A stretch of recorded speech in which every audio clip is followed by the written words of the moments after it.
से भारत के पहले प्रधानमंत्री अय्यासी कर रहे थे। अरे वर्तमान की बात करिए, देश को बताइए। उन्होंने HAL, BHEL, SAL, GAIL, ONGC, NTPC, railways, IIT, IIM, oil refinery, आप क्या कर रहे हैं? आपकी जिम्मेदारी क्या है? कि सारी जिम्मेदारी जवाहरलाल नेहरू की है। तमाम PSU बनाए, उनका नाम पुस्तकों से मिटाया जा सकता है, उनका नाम भाषणों से मिटाया जा सकता है, लेकिन जो उनकी भूमिका रही इस देश की आज़ादी के लिए और इस देश के निर्माण के लिए, वो इस देश से कभी मिटाया नहीं जा सकता। आज संसद में बैठे हुए सत्ता पक्ष के मेरे साथी ज़्यादा से ज़्यादा अतीत की बातें करते हैं। 1921 में क्या हुआ, कब हुआ, नेहरू जी ने क्या किया। अरे वर्तमान की बात करिए, देश को बताइए। आप क्या कर रहे हैं? आपकी जिम्मेदारी क्या है? कि सारी जिम्मेदारी जवाहरलाल नेहरू की है। जिसका नाम लेने से कभी कभी आप झिझकते हैं और कभी कभी उनका नाम धड़ाधड़ इस्तेमाल किया जाता है अपने आप को बचाने के लिए। उन्होंने HAL, BHEL, SAL, GAIL, ONGC, NTPC, railways, IIT, IIM, oil refinery, तमाम PSU बनाए।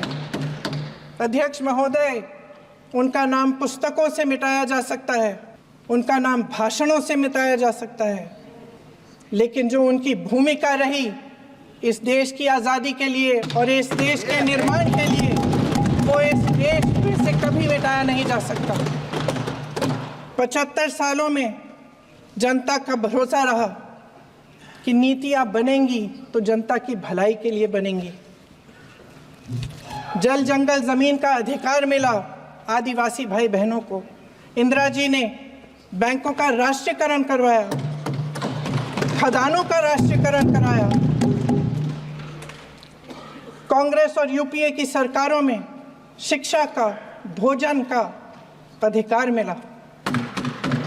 75 सालों में जनता का भरोसा मिला। पहले संसद चलती थी तो जनता की उम्मीद होती थी कि सरकार महंगाई और बेरोजगारी पर चर्चा करेगी, कोई उपाय निकालेगी, कोई रास्ता निकालेगी। लोग मानते थे कि अगर कोई नई आर्थिक नीति बनेगी तो देश की अर्थव्यवस्था को मजबूत बनाने के लिए बनेगी, तो भारतीय बाजार को मजबूत बनाने के लिए बनेगी, उनके भविष्य को मजबूत बनाने के लिए बनेगी। किसान और आदिवासी भाई बहन भरोसा करते थे कि यदि ज़मीन के कानून में संशोधन होगा तो उन्हीं की भलाई के लिए होगा। आप नारी शक्ति की बात करते हैं।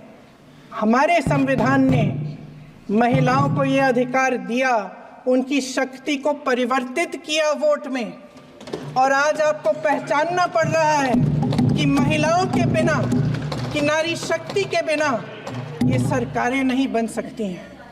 इसीलिए आज आप नारी शक्ति की बातें दोहरा रहे हैं। जो आप नारी शक्ति का अधिनियम लाए हैं उसको लागू क्यों नहीं करते? वो 10 साल बाद लागू क्यों होगा? क्या आज की नारी 10 साल इंतजार करेगी उसके लागू करने के लिए? क्या बात है, क्या बात है।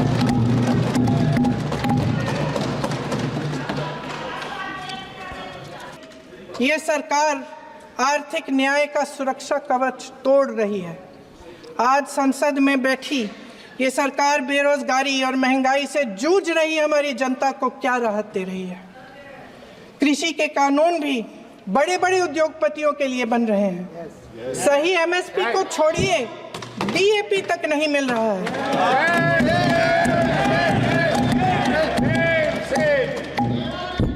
वायनाड से लेकर ललितपुर तक इस देश का किसान रो रहा है। आपदा आती है तो उसको कोई राहत नहीं मिलती। भगवान भरोसे है आज इस देश का किसान, उसको छोड़ दिया गया। देश देख रहा है कि एक व्यक्ति को बचाने के लिए 142 करोड़ देश की जनता को नकारा जा रहा है। सारे बिजनेस, सारे संसाधन, सारी दौलत, सारे मौके एक ही व्यक्ति को सौंपे जा रहे हैं। सारे बंदरगाह, एयरपोर्ट्स, सड़कें, रेलवे का काम, कारखाने, खदानें, सरकारी कंपनियां सिर्फ एक व्यक्ति को दी जा रही है। जनता के मन में हमेशा ये विश्वास होता था कि अगर कुछ नहीं है तो संविधान हमारी सुरक्षा करेगा, मगर आज आम लोगों के बीच ये धारणा बनती चली जा रही है कि सरकार सिर्फ मुनाफे के लिए चल रही है।